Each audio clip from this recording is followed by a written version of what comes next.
Viewers இப்போ நம்ம egg rice தான் பார்க்க போகிறோம். அதுக்கு தேவையான பொருட்கள் என்னென்னு பார்த்துடலாம். 1 டேபிள் ஸ்பூன் எண்ணெய், ஒரு பெரிய சைஸ் வெங்காயத்தை ஸ்லைஸாக கட் பண்ணி வச்சுருக்கேன், ஒரு பெரிய சைஸ் தக்காளியை ஸ்லைஸாக கட் பண்ணி வச்சுருக்கேன், ஒரே ஒரு பச்சை மிளகா, 1 டேபிள் ஸ்பூன் வந்து சில்லி பவுடர், 1/4 டேபிள் ஸ்பூன் வந்து மஞ்சத்தூள், 1 டேபிள் ஸ்பூன் வந்து பெப்பர், 2 முட்டை எடுத்திருக்கேன், தேவையான அளவு உப்பு, 1 கப் ரைஸ் எடுத்திருக்கேன். நான் நார்மல் ரைஸ் தான் எடுத்திருக்கேன். இதெல்லாம் தான் அதுக்கு தேவையான பொருட்கள். எப்படி செய்யலாங்க அதை பார்க்கலாம் வாங்க. பேன் வச்சுட்டு அடுப்பு பற்ற வச்சிடலாம். பேன் வந்து சூடானதுக்கப்புறம் நம்ம செய்ய ஆரம்பிச்சிடலாம்.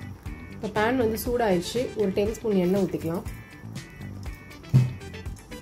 எண்ணெய் வந்து சூடாகிடுச்சு. இப்போ வந்து நம்ம வந்து வெங்காயம் சேர்த்துக்கலாம். இப்போ வந்து பச்சை மிளகா சேர்த்துக்கலாம். இப்போ வெங்காயம் லைட்டாக வதங்கிடுச்சு. இப்போ தக்காளி சேர்த்துக்கலாம். தக்காளி வதங்கிறதுக்கு தேவையான உப்பு சேர்த்துக்கலாம். இப்படி போட்டு வச்சிடலாம். இது நல்லா வதங்கட்டும். இப்போ ஓப்பன் பண்ணி பார்த்துடலாம். வெங்காயம் தக்காளி நல்லா வதங்கிடுச்சு. இப்போ மசாலா ஆட் பண்ண ஆரம்பிச்சிடலாம். மஞ்சத்தூள்,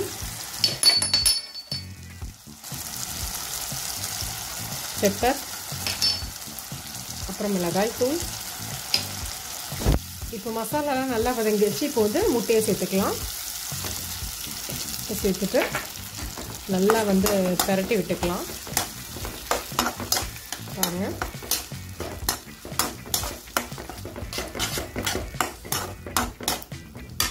இப்போ நல்லா பிரட்டி விட்டாச்சு. இது ஒரு 5 நிமிஷம் வேகட்டும். அதுக்கப்புறம் நம்ம சாதம் ஆட் பண்ணிக்கலாம்.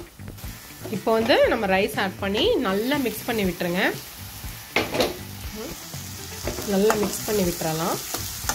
அந்த முட்டை கலவையோட ரைஸ் வந்து நல்லா மிக்ஸ் ஆகட்டும்.